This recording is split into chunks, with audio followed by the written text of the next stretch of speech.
Disclaimer. The following series contains mature content, which should only be viewed by an older audience. Viewer discretion is advised. Also, since the show doesn't take itself too seriously, I replaced any sexual innuendo with a sound effect of the same nature. Enjoy.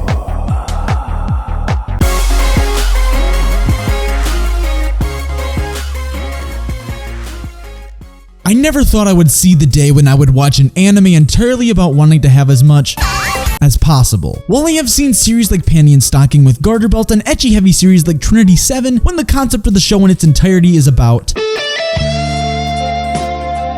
as many guys as possible, I was very skeptical. Before watching the show, I had plenty of questions. How are they going to advance the story with such a simple concept? Are the characters just considered sex objects, or is there something more to their personality? Finally, after watching the show, do my initial thoughts change, or do they stay the same? What's up, guys? It's Kent from Spartan Media Reviews, here to review the anime Gata HK, otherwise known as Yamada's First Time. Does this show deserve a watch? Let's find out. The story of Gata HK follows the life of Yamada and her quest to 100 guys. However, before she can accomplish this task, she must first someone who hasn't lost their V card, as she is a virgin herself. One day she bumps into an average guy named Kosuda and believes that this is the guy that will start the chain reaction. Thus, Yamada tries to seduce Kosuda as many times as possible in order for her filled journey to begin. Based off this premise, the story sounds like your generic ecchi comedy, but I can assure you that there is more that lies beyond the surface of the story until the end. The story does take a few episodes to start getting good, which is disappointing considering that there are only 12 episodes in the series, but once it reached the halfway mark, it became an enjoyable romance series that developed in multiple ways. The story takes its focus away from some of the jokes and becomes a genuine romance, although it still has some harem elements blended in. Our characters no longer have that simple goal in mind until the end. Instead, you can see an actual bond being formed. While the story isn't the most original idea in terms of a romantic comedy, I am glad that they took this different approach to the generic ecchi comedy harems that we have seen plenty of times before and created something that was enjoyable to watch in multiple aspects. I also enjoyed plenty of the comedic moments throughout the show. While I could do without the overabundance of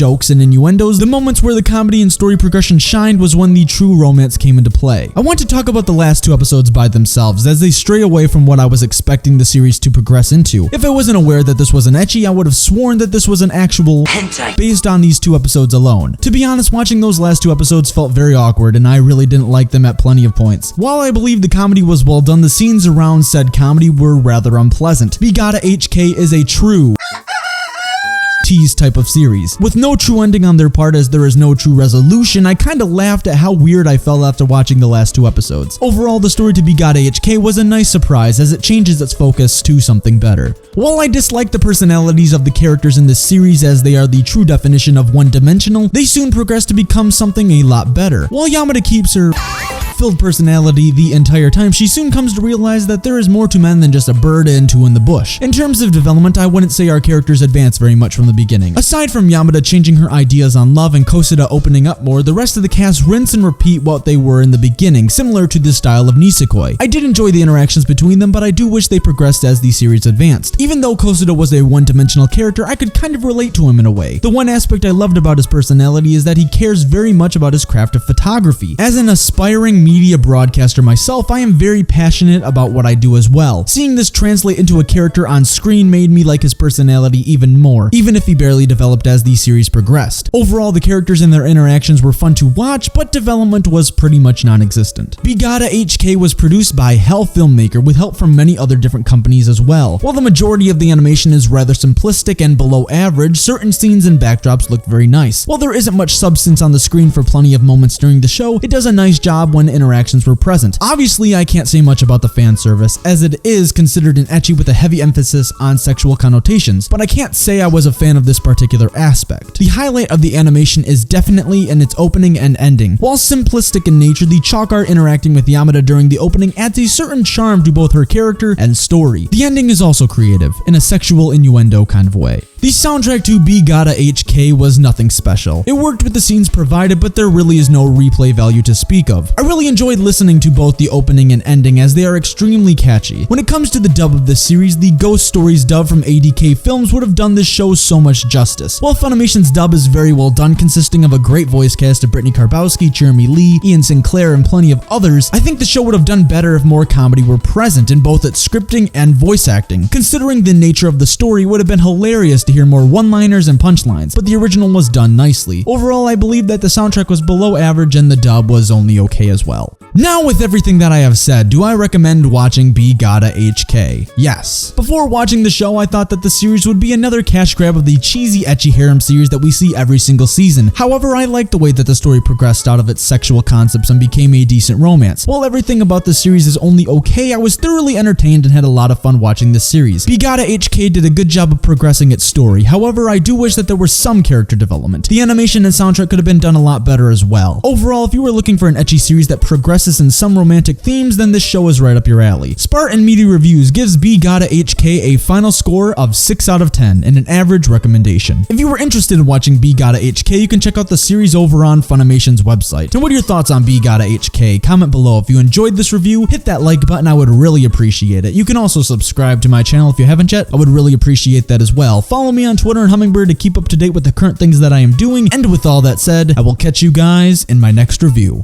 Thank you for watching. Think about it, I asked for the same thing you did. 100 dicks!